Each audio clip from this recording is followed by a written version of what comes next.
You ask Tiger to solve.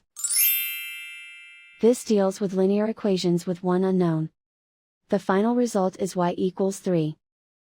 Let's solve it step by step. Simplify the expression. Simplify the arithmetic. Group all constants on the right side of the equation. Add 8 to both sides. Simplify the arithmetic.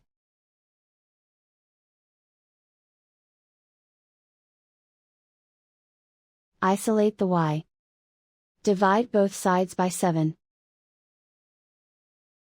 Simplify the fraction.